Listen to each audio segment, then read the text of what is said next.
Greetings, our Hebrew Israelite brothers and sisters. This is the high priest, L.D. Smith, the watchman on the wall. As always, family, grab that King James. But first and foremost, we want to give a shout out to the whole family of Israel. That being said, family, we're going to go right into our teaching. Now, as you guys know, that has been with us for any time at all, you guys know that we're doing the 10 Commandments. And we have to get you guys ready for the day of Elijah, and it is quickly approaching. All praise, because you can look around you and see all of these catastrophic things that are going on, we are going into a transition, we're going into a transition, and when you're transitioning, that means change comes. Even if you're on a ship, and when a ship turns, that force that's turning, it makes it stress on the fabric of that ship, the steel and whatnot. It puts pressure on it. See, so that's what we're seeing now. We're seeing pressure being put on us from every side, and that's just the beginning. It's going to get worse. All right, all praise, all praise. Now, that being said, let's get right into our teaching now. As I stated, I want you guys to think about the reading, listen to the words that are coming out of your mouth. And I know that the Most High will give you a clear understanding. Now, we're going to be starting at Exodus chapter 20. We're going to read verses 1, 2, 3, and then we're going to get on down, and then we're going to do 4 and 5. Now, we're mainly going to be focusing on verse 5, okay? Okay, but we still have a little bleed off from verse 4. But let's begin with verse 1. It says, "And God spake all these words, saying, I am the Lord thy God, which hath brought thee out of the land of Egypt, out of the house of bondage. Thou shalt have no other God before me. Thou shalt not make unto thee any graven images of any likeness of anything that is in heaven above, or in the earth beneath, or that which is in the waters under the earth." All right? Okay, so we covered that up there, walking around here, and something was going in and out of the water.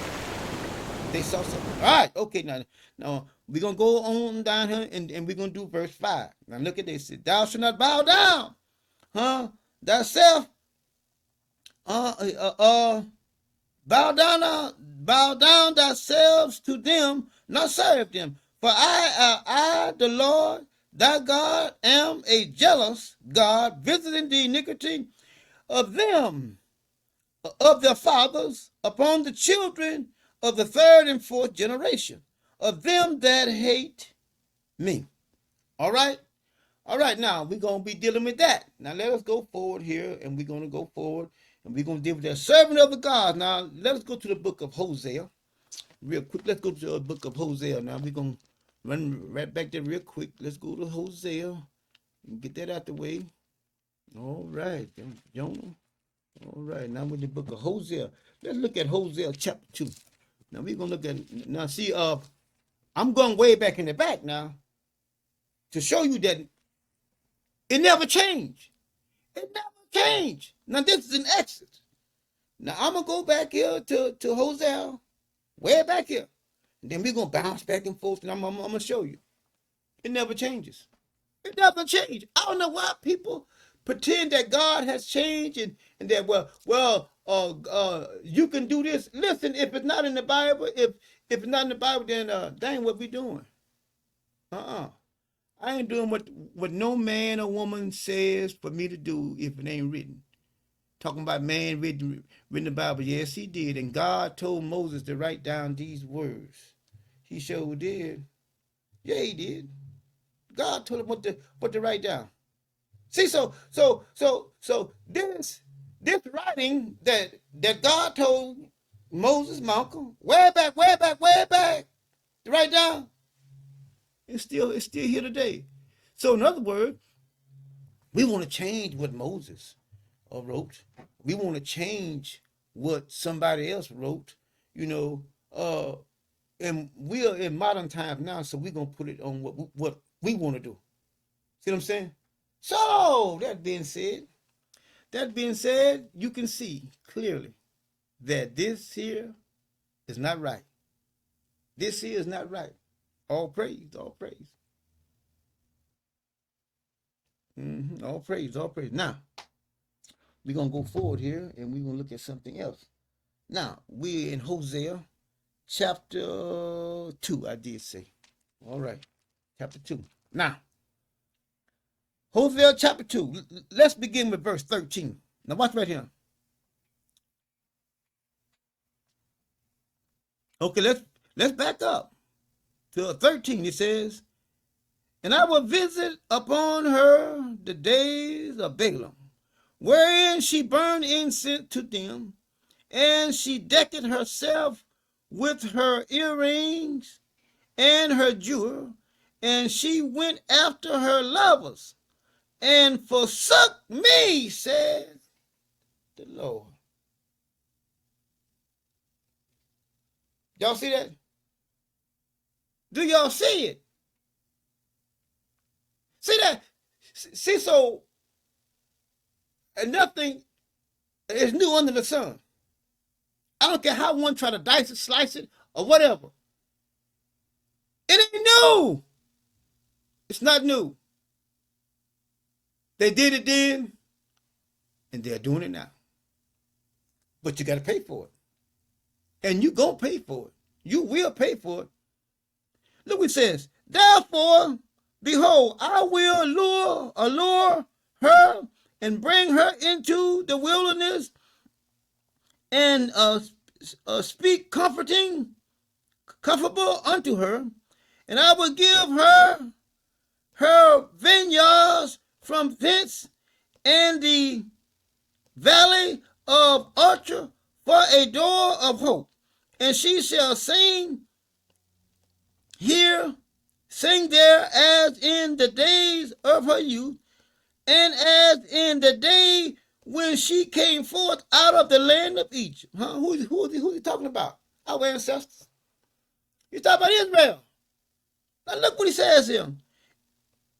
And it shall be at that day, saith the Lord, that thou shalt call me Ishah. I hope I pronounced that right. I know I didn't. Thou shalt call me no more Bela, for I will take away the name of Bela out of her mouth, and they shall no more be remembered by their name. Okay, let me make sure I'm right. By that name. All right. Now, we can see here now, the picture has been drawn of what? Worshiping someone else. Clearly, he says, don't do that. Don't worship anyone else. Now, let's go back. Let's go back over here now to Psalms. Psalms 119. Let's go there. Psalm 119. All right. Let's go to Psalm 119, 142. Now look what he says here. Thy righteousness is as an everlasting righteousness, and the law is what? The truth.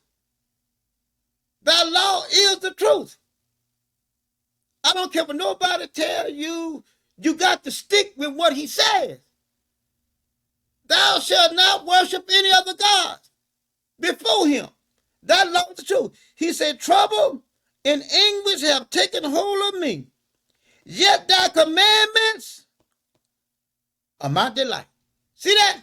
No matter what you go through, no matter what you're seeing, you got to stick to the word. You got to stick to the word. See, this is where we're coming now. We're coming here in this area. Well, you got to stick to this word. You got to stick to this word. Let's do 44 too. He says, the righteousness of thy testimony is everlasting. Give me understanding, and I shall live. I cried with my whole heart. Hear me, O Lord. I will keep thy statutes. I cried unto thee. Save me, and I will keep that testimony. See that? It goes back to what he said. It goes back to what he says. You can't get away from that. See, nobody else can say and do what he does. He's God by himself. Now let's go to Isaiah chapter 43. Now watch him. Isaiah chapter 43. Let's read verses 21, and we can go down to 25. Isaiah 43:21. Look what it says. This people have I formed for myself. He does not want you bowing down to nobody else. Did you hear what I say? When you bow down to somebody else, you piss him off. You make him mad.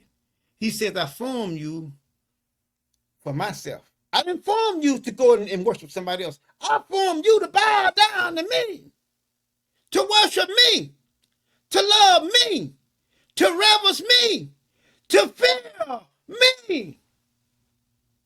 Not to go out there and reverence somebody else and then fear them and love them and reverence them, but you reverence me. And look what he says. This people have I formed for myself. They shall show forth my praise. But thou hast not called upon me, O Jacob. But thou hast been weary of me, O Israel. Thou hast not bought me the small cattle of thy burnt offering, neither hast thou honored me with the sacrifice. I have not caused thee to serve with an offering, nor worried thee with incense. Thou hast bought me no sweet cane with money, neither hast thou filled me with the fat of the sacrifice. But thou hast made me to serve with thy sin, that thou hast wearied me with thy iniquity. I am he that blotteth out thy transgressions for my own sake.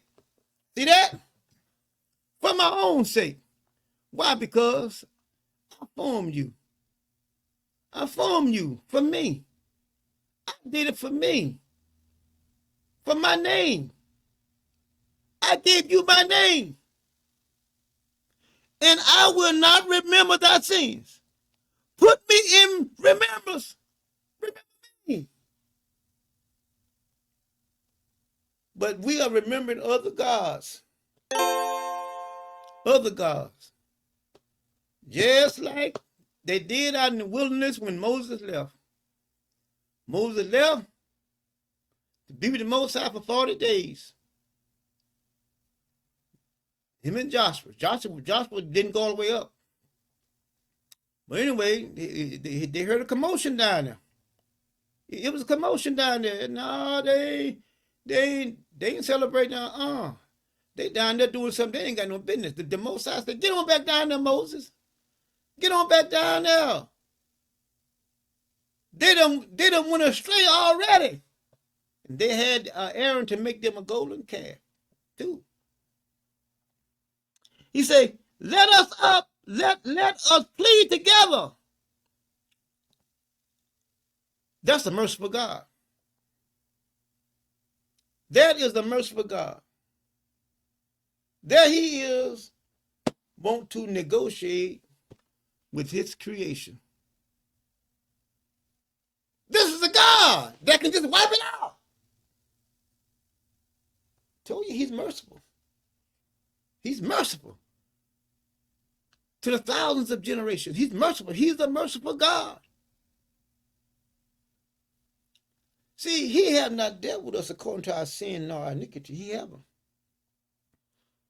He haven't. He's been merciful. But look what he says here. Declare thou that thou mightest be justified. Okay, here we are. Tell me what you did. Make me see that it was right. Make me see you out here serving another God, burning incense, doing all these things make me see that it was right. See, because that's what you do when you love someone. You come to them and then try to and show them where they're wrong at. See, but sometimes you can show a person where they're wrong at and they will still stick to that lie. They will not say, well, okay, I was wrong. I was wrong how I did you. I was wrong. I shouldn't have never done that to you. They won't do that. They'll find other ways to flip it around and then put it on you. I believe they call that a narcissist. Wouldn't that be the right name? I mean, I don't know, but some of y'all help me out there. I'm not well educated, on a lot of this stuff, but I believe that that's what they call a narcissist. They'll flip it around and then put it on you, and then be done all this dirt all these days. Now I'm confronting you, asking you, let us fix this thing. Why won't you just tell me that you was wrong? But you won't. You won't tell me. Look here, he said, that thou might be justified. Thy first fathers had sinned it, and thy teachers have transgressed against me. Therefore, I have what? Profaned the prince of the sanctuary, and have given Jacob to the curse, and Israel to reproach. Y'all see that? Y'all see that? See that? I mean, it's right here in the pages. But let's keep on going. Let me show you a demonstration. How much time do we have? Okay, I'm not gonna get in that right now. What I'm gonna do is I'm gonna get that in the next teaching, because I got too much. I got too much to deal with there. I got too much. Okay, let's go down here. Let's do Isaiah chapter 45. Let's do this one. Let's do Isaiah chapter 45. Now watch right here. And in our next teaching, we're going to deal with some other stuff. Isaiah chapter 45, because we need to deal with that. Isaiah chapter 45. 45, let's read verses 17. Now watch this right now. Isaiah 45, 17. Look what it says. But Israel shall be saved in the Lord with an everlasting salvation. Yet ye shall not be ashamed nor confound, world without an end. See that? See that? We're gonna be in a world that is not gonna have any end to it. But in this world that we live in now, there's always an end. And see, family, in order for us to get to this world here, that has to be an end to this one. Because every time there is an end, there is what? A beginning. See, so we wait for this world to end. Why? So that this world here can begin for us, and it's an everlasting world without end. Because our salvation is everlasting.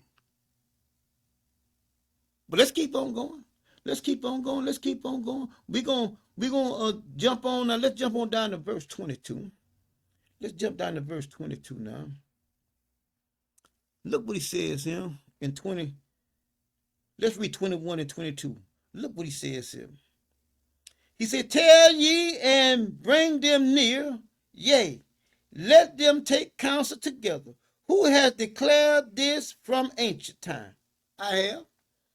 Who has told it from that time? Have I not? Our the Lord? I answered it for you. He came right back and solidified it. See that? And there is no God else beside me. A just God and a Savior. There is none besides me. You're not going to find salvation anywhere else. You're not going to find salvation in no Queen Mother, Queen of Heaven. You're not gonna find salvation in any of these other gods that nations worship. You're not gonna find salvation there. Only Israel, because we have the true and living God. Look what he says in 22. Look unto me, and be ye saved, all the ends of the earth, for I am the Lord, and there is none other. So y'all know we are what? We are scattered where? Across all four corners of the earth. He's telling all of our ancestors, all of our people that are scattered everywhere. Look unto me, all ends of the earth, and be ye saved, said the Lord. Now let's keep on going now, because we gonna finish this what he says. I have sworn by myself. See that? I told y'all. Ain't nobody up there with him. Ain't nobody co-signing with him. Ain't no mother up there. There's no mother up there co-signing with him. He's up there by himself. And he's swearing, by his word, by himself. Haven't I sworn by myself? The word is gone out of my mouth in righteousness, and shall not return, that unto me every knee shall bow, and every tongue shall swear. But you're giving honor to the Queen of Heaven, thinking that she's with the Most High. What a fool. What a fool.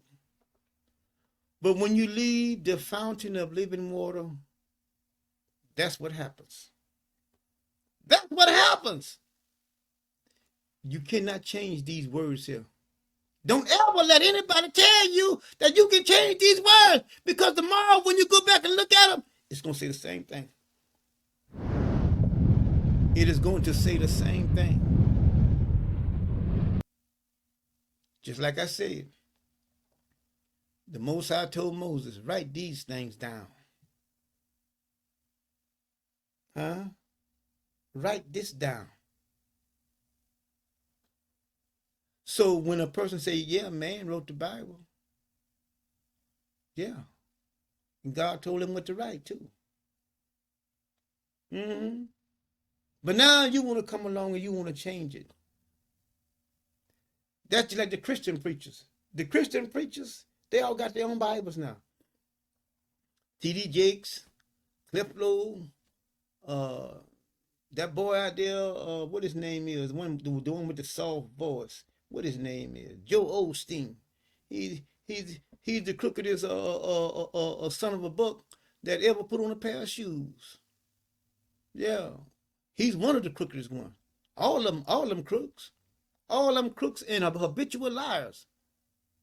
But anyway, let's keep on going here, because we need all this right here. Surely shall one say, in the Lord have I righteousness and strength. Even to him shall men come, and all that are increased against him shall be ashamed. See that? See that? Shall be ashamed. They're going to come against him. He said, they're going to be ashamed. But look what he says. In the Lord shall all the seed, S-E-E-D. Now see now, when the women see that right there, they say, "Oh, but he's talking about all of us now. He's talking about all of us." But now if he says that, my son, then he's only talking to my son. But that's funny, because I can make an argument and say, well, seed is all the men, because they carry all the seed. But I'm not stupid. I'm not. I'm not stupid. I'm for the right thing. But look what he says, sir. The seed of Israel be justified and shall be glory. And shall glory. See that? So the whole house of Israel, not only the men, but the women also. All of Israel. When he said all of Israel shall be saved, he's talking about the men and women and the children, the little babies and little boys and girls, babies, yeah. All of Israel. E-double-L. So anyway, family, we're going to close out there. And remember, we always do it on the count of 3. All right, and we love you here. We love you here at the whole house of Levi. We love you here. We love all you guys. This is from your priest in all the house of Levi. We love one another. Now we're gonna close out there on the count of 3. Are you ready? 1, 2, 3. One word, one God, one people, one love. Levi. All praise, all praise. Family, we love you guys. We love you.